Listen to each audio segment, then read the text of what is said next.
katakan waktu PBNU menerima izin konsesi tambang, saya katakan tunjukkan satu saja ada konsesi yang berhasil mereklamasi, mereboisasi kembali kepada ekosistem awalnya. Tunjukkan satu aja di mana wilayah pertambangan di Indonesia ini yang mampu mengembalikan ke ekosistem awalnya. Pertanyaan baliknya adalah kenapa Anda begitu peduli untuk mengembalikan ekosistem awal? Karena kita butuh, Gus. Loh, maksudnya kita butuh. Maksudnya dibiarin dan itu wajib, Gus. Bukan begitu. Ini saya ambil analogi lain. Saya waktu kecil di kampung saya menikmati ekosistem yang baik. Pohon banyak, sawah banyak. Sekarang karena pertambahan penduduk, ekosistem itu hilang. Anak saya tidak lagi bisa menikmati itu. Gus, tidak head to head dibandingkan dengan pertumbuhan penduduk. Karena eskapator dengan manusia, emisi yang dikeluarkan beda, Gus. Satu orang, Gus, hanya bisa menebang satu pohon misalnya dalam satu hari. Tapi eskapator bisa menebang ribuan hektar dalam satu hari. Itu enggak head to head, Gus. Ini yang saya sebut dengan Wahabisme itu. Wahabisme itu artinya gini, Rosi. Orang Wahabi itu begitu kepinginnya menjaga kemurnian teks. Sehingga teks tidak boleh disentuh sama sekali. Harus puritan. Puritanisme teks itu adalah Wahabi. Nah, saya mengatakan teman-teman lingkungan ini yang terlalu ekstrim. Yang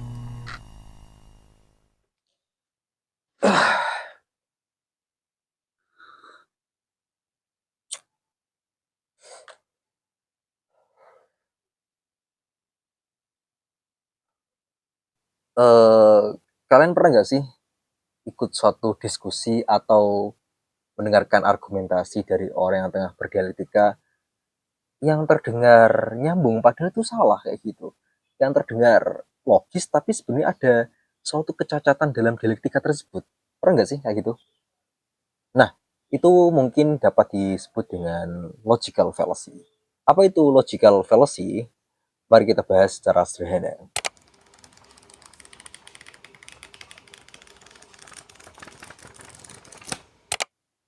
Logical fallacy adalah sebuah kesalahan dalam cara berpikir yang terdengar logis padahal sebenarnya keliru, sering dipakai dengan tanpa sadar dan bisa bikin diskusi nggak jadi sehat.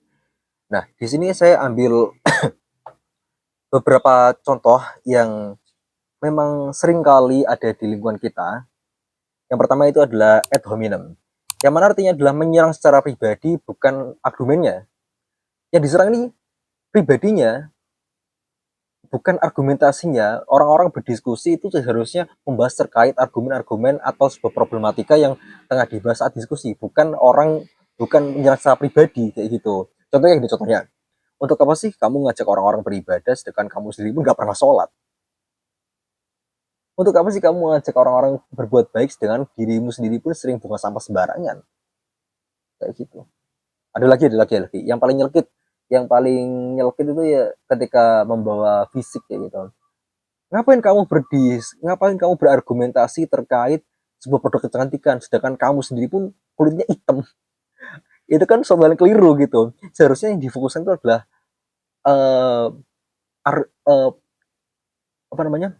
pembahasannya. Cuman malah nyerang secara pribadi. Ini kan yang keliru emang kayak gitu. Nggak nyambung gitu. Terus yang kedua ada false dilemma. False dilemma ini adalah menyajikan dua pilihan saja yang seolah-olah cuma itu aja yang pilihannya, padahal masih ada banyak pilihan-pilihan lain sebagai bentuk alternatifnya kayak gitu. Contohnya, kalau kamu tidak percaya dengan keberadaan pocong, berarti kamu tidak percaya dengan Tuhan. Padahal pocong mah tokoh fiktif. Terus yang ketiga, slippery slope. Menganggap suatu tindakan kecil akan menyebabkan rantai kejadian yang sangat buruk dengan tanpa dasar yang kuat. Contohnya.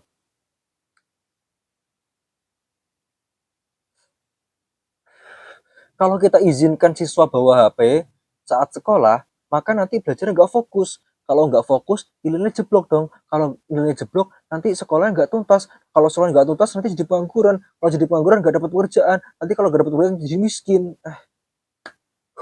Padahal kan tujuan siswa diperbolehkan membawa handphone di saat di sekolahan kan bertujuan untuk memudahkan komunikasi juga bisa, untuk memudahkan teman-teman siswa ini mendapatkan informasi juga bisa. Nggak melulu soal nilainya bakal jeblok atau bakal nggak fokus. Sebenarnya penggunaan handphone dalam sekolahan bisa dibatasi kan, kayak gitu. Di rantai terus kayak gitu. Kalau semisal kamu sering begadang, kamu akan mendapatkan kesialan.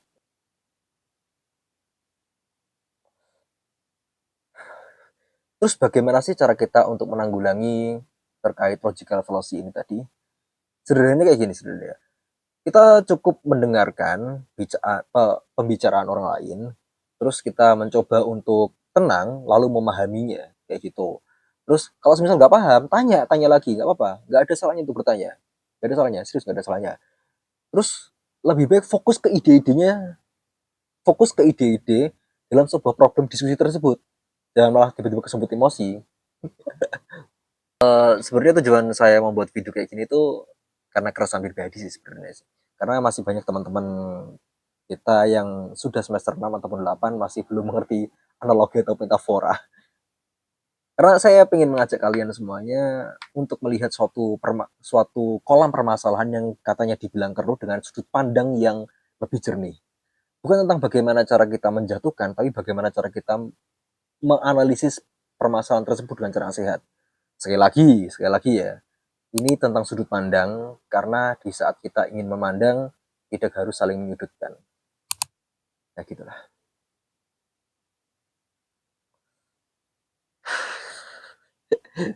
Dadah.